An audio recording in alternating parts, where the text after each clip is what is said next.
looking back at it, we had hit product market fit, but at the time it didn't feel like that. The real moment that I felt it was at the beginning of this year. I was speaking to a user and they told me that we had saved them from getting divorced that year. And that's when I knew that we were onto something.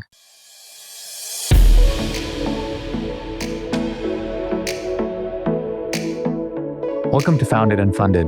I'm Madrona Managing Director, Karan Mehandru, and today I'm joined by Richard Hollingsworth, co-founder and CEO of Fyxer.ai, an AI email and meeting assistant that helps users get hours back every day by organizing your inbox, writing draft replies, and taking meeting notes.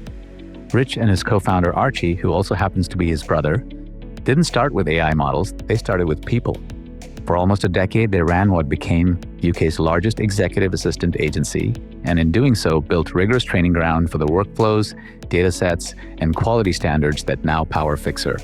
In just 6 months, Fyxer grew from 1 million to 10 million in ARR with a team of just 30 people, adding around 1 million in ARR every 2 weeks.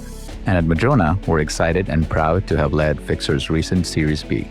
In this episode, we dig into the founder journey of building a hypergrowth AI juggernaut, from a powerful PLG motion to landing multi-thousand-seat enterprise deals, and what it takes to compete in one of the hottest markets in tech. With that, let's get into it. Rich, welcome to the podcast. I want to rewind to your founder insight and journey. You and your brother Archie didn't just stumble into this. You spent years in the trenches of this core problem before you made an AI product. So walk us through that journey. What did you learn? What did that teach you? And how did that experience of owning an EA agency inform the blueprint for Fyxer? Yeah, absolutely. So the intention behind starting the EA agency, which we did in 2016, was to use it as a platform to build the AI solution. But we recognized the technology wasn't there at the time. So when GPT-3 came out, we realized that the technology was available and we were ready to go. And we got together with our third co-founder, Matt, who's our CTO, and drew from our executive assistant agency a kind of data pool and a series of customer insights that helped inform building the product and eventually get us product market fit instantly when we released it. I'd say like the main takeaway that we believe in the market is most people really underestimate the role of an executive assistant. They think that it's about executing tasks, book me this meeting, schedule this appointment. Whereas in reality, like the value of an assistant is determined by how proactive they can be for their boss. And so building a memory and a knowledge on the customer is the key to being able to unlock real value to the user. And we took that thinking from day one. And that's why our product is A, built within the user's existing workflow, and B, it's built across the workflow. There are lots of point solutions in the market. There are very few products that are a full suite. And that we saw as an obvious and essential route to unlocking the real proactive value of an assistant. When did you know that you hit product market fit? What did it feel like? And what advice would you have for other founders that are still trying to find that first wedge that takes off? So there are two moments that I think about. One was we, after launching the product, moved to San Francisco for 4 months to join an accelerator. And during the course of that, we grew by 8 times in 4 months. Which is where we first met. And that's where we thought, exactly. Honestly, like I think looking back at it, we had hit product market fit, but at the time it didn't feel like that. We were just pissed that we didn't hit 10x, to be honest. The real moment that I felt it was at the beginning of this year. I was speaking to a user and they told me that we had saved them from getting divorced that year. And that's when I knew that we were onto something. So as you look back and you see this explosive growth that Fyxer has seen, what do you think are the scaling risks or missteps that you think were crucial learning moments for Fyxer and potential pitfalls for other founders to avoid? I think the biggest thing that we've gotten wrong, and I see it happening a lot, is people spend too much time planning what's going to happen if their plan doesn't work, thinking about what they do in that scenario rather than thinking about what happens if their plan works. And at the beginning of this year, we grew from 1 million to 5 million in ARR in 2.5 months. And we hadn't planned for that outcome well enough. And so we saw, for example, our customer support response time go from 5 minutes to 5 hours. And we found lots of similar scaling challenges by the process of growing so quickly. And that was a lesson that we won't make, a sort of a mistake that we won't make again. I can certainly resonate with the thinking around what if things go wrong versus what if things go right. So that's sort of what venture capital is all about too, because we got to believe in the art of the possible. So that makes sense to me. So as you look at Fyxer today, you've got capital, you've got resources, you've got a huge market. And so you almost have infinite choices in front of you in where you can focus your energy and your efforts. How do you make the decisions on where you prioritize, what you prioritize? How do you focus the team on the things that potentially matter, the things that you need to do today versus save for another day? What is your framework that you use? So I think this is where we're exceptional. We have the fortune of having a map from our EA agency. So we know exactly what we're building, but not only that, we know exactly how to build it because we can see the workflows that have worked historically, and we copy them wherever we can. The mentality we have within the company is, so in 2012, the British rowing team were training for the Olympics. They eventually won the gold.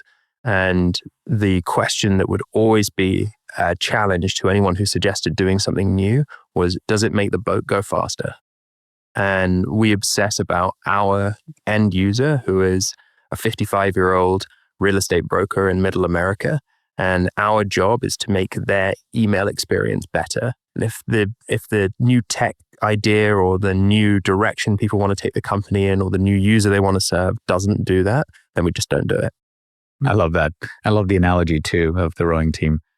One of the things I've noticed as now being involved in the company with you has been that you've balanced the bottoms-up PLG motion with a top-down enterprise motion. So you've got a lot of free users that convert into paying users, but then you've also got some really large customers like EXP and others. How have you done that? It's typically very hard for a startup to manage and get both of them right. But how do you manage the bottoms-up PLG usage versus the top-down enterprise deals, sales cycles? We knew that this wasn't optional. This is essential, that we need to capture enterprise deals if this is going to become a $1 billion revenue company, not just a $1 billion market cap company. But the vehicle in order to do that very quickly at scale is using the PLG motion for individual users at enterprise companies, signing up to the product, us building critical mass in the organization, and then taking it to their leadership in order to sign an enterprise deal. And we're fortunate that in our founding team, we have that skill set in my co-founder, Archie, who ran that motion from day one. We managed to land a $1.2 million contract within our first 6 months. But it was all generated from individual users signing up, it expanding across the company, and then us capitalizing on that opportunity. So in some ways, the North Star and the ethos around product experience and onboarding really hasn't changed that much. It's just the nature of the deals that are coming in, both from a bottoms up and the top down. Yeah, we think about the user in both scenarios is exactly the same person. That 55-year-old real estate broker in middle America could be working for a large organization or could be an individual broker. But the buyer of the software is different. And so there's kind of a sales motion around that and an onboarding experience around that we've had to sort of allocate time for. So I don't think you can go a day these days not reading or hearing about how AI is disrupting everything, how it's innovating, and how AI has permeated every sector of society. So if you think about all of the stuff that you hear and read about AI, and specifically related to the market that you're going after, which is productivity, what do you think most people get wrong, or what do you think most people believe about the future of AI in your space that you don't necessarily believe? The biggest one, I think, is when I look at what's happened since GPT-3 was launched, everyone thought that by now, email would be a solved problem, that AI would have taken this off of our hands. And the reality is that just hasn't happened at all. I remember when we started Fyxer, everyone said, Google are going to do this really well, Microsoft are going to do this really well. But the current competitive landscape is there are no startups I know who have gotten over $1 million in revenue. And Google and Microsoft, I don't know a single person who likes the products that they put out. So our view on why that is that people believe that it's quantity of data is what gets you the best results from the model, not the quality of the data that you train it on. And we have over and indexed on quality. And I would say that's the biggest differential we have to the rest of the market. Hearing you speak about email reminds me of that Mark Twain quote, which is the rumors of my death have been greatly exaggerated. And I think people have been talking about the death of email for years now, and it just hasn't happened. It's in fact gone in the opposite direction where we've gotten bombarded with emails. Okay, let's come back to Fyxer's growth. And it's very rare to see a company go from 1 to 10 in 6 months. And I know what aspirational plans you have for the company this year. As you thinking about hiring and building a team that can capitalize on that opportunity in front of you, how do you think about hiring? How do you think about the people that you bring into Fyxer in context of the growth plans that you have and are seeing in the company?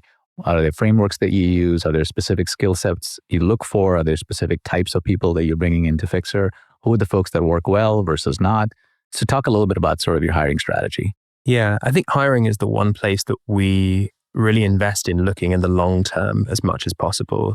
Day to day at Fyxer, we're obsessed by execution, and we're focused on how do we move the company forward in the next day, in the next hour, in the next minute. And we focus the company very strongly there. Hiring, though, we try and look out as far as we can. And I think about it across two dynamics. One is if we're hiring an exec person, I want them to have been there, done that before. And so all of the folks that we've hired in the most senior roles have been a part of businesses that have scaled to as far out as I can see the next 3 years for Fyxer. But the crucial component is they need to be willing to do the very unglamorous work. So when at the beginning of this year, we raised our Series A, we had a team of only 4 people. And I had the opportunity to be able to build this with a blank canvas. And the first people that I hired was an exec team, which was really quite an unusual, unorthodox approach. And with that, it meant that we could have senior leaders build out their entire teams, which is fantastic.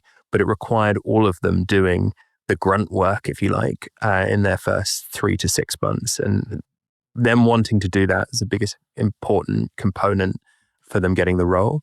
And on the other side, we like to hire people with less experience, but with a real growth mindset. So like hiring for the slope rather than the intercept, I know is a kind of mental model that you have. We very much lean into that, really because we like the naivety almost of people having not got a playbook for how to do something, for thinking as much as possible from kind of first principles. Yeah, I think that's great. And I love that. And I can see it applied to so many real realms of society, including your work and my work, where pattern recognition and having seen the story helps you for the first, call it 70 yards. And then that healthy level of naivete and first principles thinking is where the real magic happens. And I've seen that pretty much every day in my interactions with you and the team. So kudos to you on sort of living that philosophy. Let's go back to something more personal. Not many siblings would even think about starting a company together, yet you and Archie have done that and done that successfully. How has that relationship either helped your journey as a founder, and how did you guys meet Matt and bring him on as your third co-founder? So walk us through a little bit of that personal story. Yeah, absolutely. So Archie and I actually grew up on a farm. So the nature of a family farm is that work and family life are kind of intertwined very, very closely. So it always felt natural to us that we would work together, particularly because we have very complementary skill sets. He is a born and bred salesperson, and my role as CEO, I'm a real generalist, so it just fits very nicely. He also has a very low ego, so he doesn't mind his older brother being his boss as well. And I think that's quite a key component to making the dynamic work. The journey then, so in the process of building our executive assistant agency, we knew that we wanted to build it into a tech company. And Archie met Matt actually at a poker game, like maybe 4 or so years ago. And Archie was convinced that Matt was the person that should help us build that. And the reason for that is he's like born and bred product engineer, and so has a kind of 360 view of the kind of engineering team. And we knew that he was very sought after. So we knew that we needed a very, very compelling pitch in order to persuade him to join us. And this is someone who, like the former CTO of Stripe, described as the most impressive future CTO he'd ever met. So we were like, we knew that we needed something really compelling for him. And the way in which we did that was taking what was a 500,000 hour time tracking data set from our executive assistant agency that could tell Matt exactly what were the key workflows to build. And then we recorded the screens, or we had our assistants record their screens of the work they did so that he could map the exact workflows. And so our pitch to him was, join us for instant product market fit.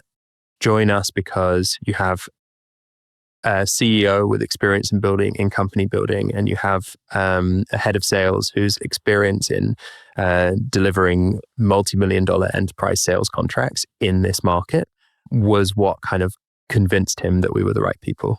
And having personally interacted with both Archie and Matt now, I feel like I definitely resonated to a lot of the comments that you made. Matt strikes me as one of those people that is a man of few words, but when he speaks, people listen. And as do that's very fair. And then Archie, I've often felt if there was a picture next to the word grit in the dictionary, it should have a picture of Archie on there. So great. Well, to finish us off here, how about a few rapid fire questions, if that's okay? Yeah, sure. All right. Well, what's the one thing you'd wish you started doing earlier as a CEO? I wish we had hired people earlier. We pushed it too far in the end of last year, where the four of us at the time, so it was the three co-founders and one employee, were working 7 days a week, 18 hours a day. And I felt like we paid the price for that towards the end of the year, where we didn't capitalize on opportunities that we could have done. Gotcha. This goes back to your earlier point of planning for success versus... Yeah, that's a good point, yeah. How do you see the AI assistant category evolving over the next 2 to 3 years?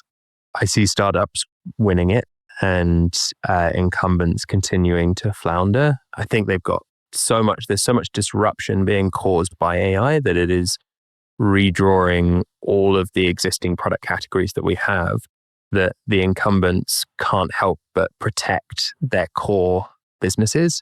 And as a result of that, are going to be unable to innovate to the same degree that startups are, particularly when there's so much market pull that you're able to grow a business much faster now than historically has been possible. Definitely attest to that. What's one founder skill that you find yourself learning right now? What are you working on in yourself? We're fantastic executors. We obsess over doing the unglamorous work. We need to get better at promoting ourselves. And that's one of my main goals for this year. Gotcha. Well, welcome to this podcast. Yeah, exactly. Yeah.